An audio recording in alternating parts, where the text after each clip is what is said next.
আসসালামু আলাইকুম। Stock analyst grid Facebook page এবং ইউটিউব চ্যানেলে নতুন ভিডিওতে স্বাগতম জানাই।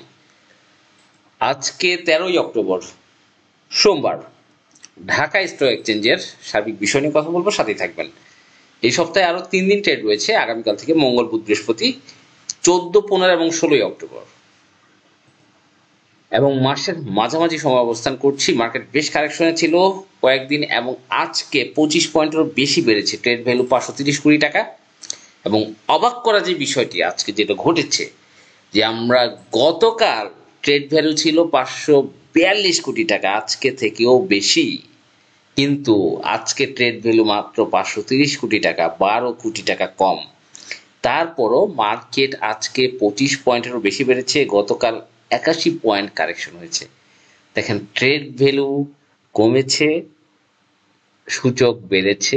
ট্রেড ভ্যালু বেড়েছিল, সূচক কমেছে। টোটালটা পাবলিক সেন্টিমেন্ট, সাধারণ বিনিয়োগকারী এবং চার্ট অ্যানালাইসিস করে যেটা মনে করে।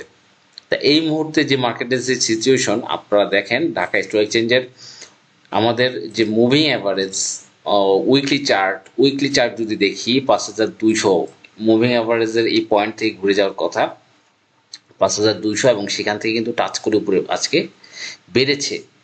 এবং উইকলি এমএসসিডি ভালো, আরএসআই সর্বোচ্চ কারেকশন হতে পারতো 21-22 পয়েন্ট, কিন্তু এখন আরএসআই রয়েছে 48 উইকলি ক্যান্ডেলে।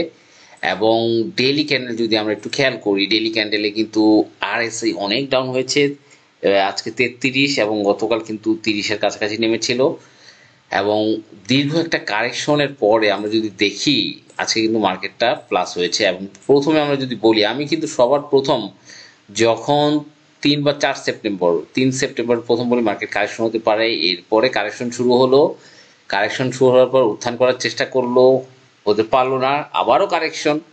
এবং সেপ্টেম্বরের যে 23 তারিখ থেকে আবার কিছুটা উঠলো। এরপরে 6ই অক্টোবর থেকে জাস্ট ম্যাসাকার, বিগ কারেকশন। এখন আমরা আশা করছি একটা এখান থেকে উত্থান হবে ইনশাল্লাহ, আশা করছি মার্কেট। এবং আমরা যদি ডিএসএক্স কে মান্থলি বেসিসে দেখি, মান্থলি বেসিসে দেখা যাবে যে 2021 সালের ফেব্রুয়ারি এবং মার্চ দুইটা কারেকশন হয়েছিল পরপর 2 মাস। সেম ঘটনা কিন্তু এখানে রিপিট হওয়ার পসিবিলিটি রয়েছে যদি কারেকশন এই মাসে ফুল কন্টিনিউ থাকে। এবং এরপরে কারেকশনের পরে টানা 6টা মাসের কিন্তু একটা উত্থান ছিল, এবং আশা করছি একটা উত্থানও কিন্তু আমরা ইনশাল্লাহ দেখব, যেটা মান্থলি চার্ট অ্যানালাইসিস করলে আমরা পাই। এখন আজকে যেই ইন্ডেক্স মুভাররা তারা কিন্তু ভালো হচ্ছে। রবি, আমি বলেছি রবি 30 টাকার কাছাকাছি খুবই ভালো করবে। হেভিওয়েট কোম্পানি, আমরা স্মার্ট মানির ওইখানে কিন্তু অ্যাকোমোডেশন জোনটা দেখেছি। এবং গ্রামীণ ফোন ইনস্টল হোল্ডিং গত মাস থেকে বেড়েছে, তাই ভালো করছে। এবং আজকে যদি আমরা দেখি ইন্ডেক্সের তো অবস্থান দেখলাম, আমরা টপ গেইনে অনেকগুলো কোম্পানি আমরা দেখেছি। ইনটেক আইটি সেক্টরের মধ্যে এগিয়ে গিয়েছে, মিডল্যান্ড ব্যাংক ব্যাংকিং সেক্টরে ভালো করেছে।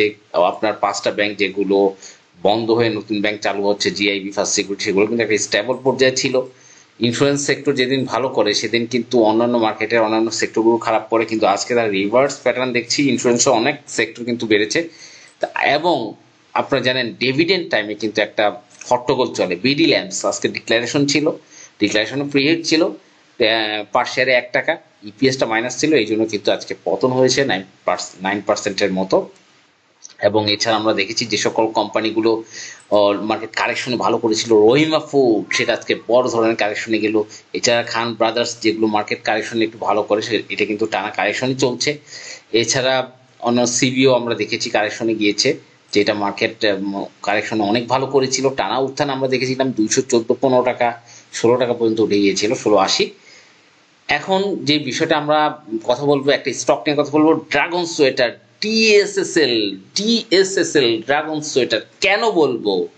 কারণ ড্রাগন সোয়েটারের সবচেয়ে হট নিউজ Q1 ইপিএস। তারা কিন্তু Q1 ইপিএস দারুণ দেয়, অনেক চমৎকার করে। গত বছর Q1 ইপিএস এর সময় কিন্তু টাকা ডাবল করে দিয়েছিল, ডাবল, 6.70 টাকা থেকে জাস্ট Q1 ইপিএস 30 টাকা দিল।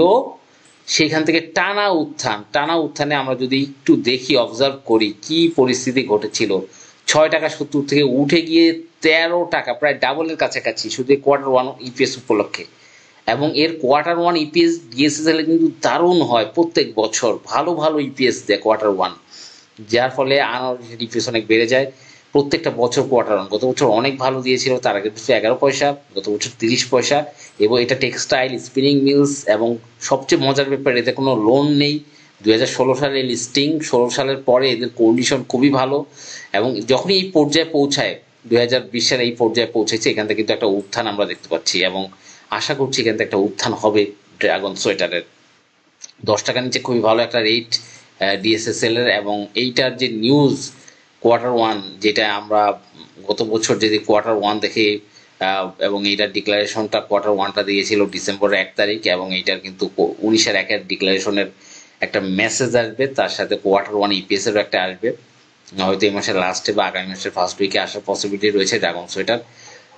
10 টাকা, 9 টাকা 70। আমি কিন্তু গত বেশ দু একদিন আগে ভিডিওতে বলেছি 9 টাকা 70 খুবই ভালো রেট এটা ড্রাগন সোয়েটার, ইপিএস ভালো, ন্যাপ ভালো, সবকিছু ভালো, টেক্সটাইলের মধ্যে খুবই ভালো। এবং এইটার যদি আমরা weekly candle, monthly candle, daily candle যদি আমরা একটু দেখি, এটা কিন্তু আরএসআই অনেক নেমেছিল অনেক, এবং সেখান থেকে কিন্তু অনেকটা উঠছে। তা ডিএসএসএল আশা করি গত বছরের মতো এই বছর একটা চমক দেওয়ার পসিবিলিটি রয়েছে।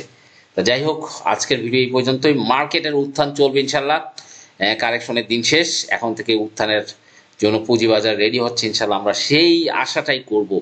এবং ডিএসসি কে আমি রিকোয়েস্ট করব কোনো ধরনের মার্কেট উত্থানে কোনো ধরনের মন্তব্য না করার জন্য, কোনো ধরনের উল্টাপাল্টা কথা না বলার জন্য যারা সেসব স্থানীয় পর্যায়ে রয়েছে, তাহলে কিন্তু মার্কেট কাচের গ্লাসের মতো ভেঙে পড়ে। আর আপনারা যদি মার্কেট, এর আগে যখনই বলা হয়েছিল, বিএসসিসির এক কমিশনার বলেছিলেন যে মার্কেট এটা কিন্তু খেলার জন্য রেডি, এই কথাটা বলার পরেই আমরা দেখেছি জুন মাসে 23 তারিখ থেকে টানা উত্থান, এই কথা বলার পরে।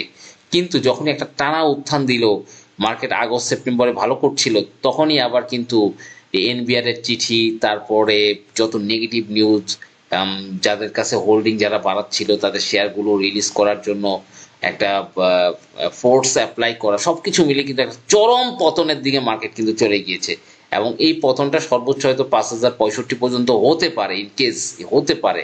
তবে আমরা আশা করব ডিএসসির সাহসী ভূমিকা যদি থাকে, এই মার্কেট এখান থেকে কিন্তু ইনশাল্লাহ উত্থান হবে। ধন্যবাদ, আসসালামু আলাইকুম।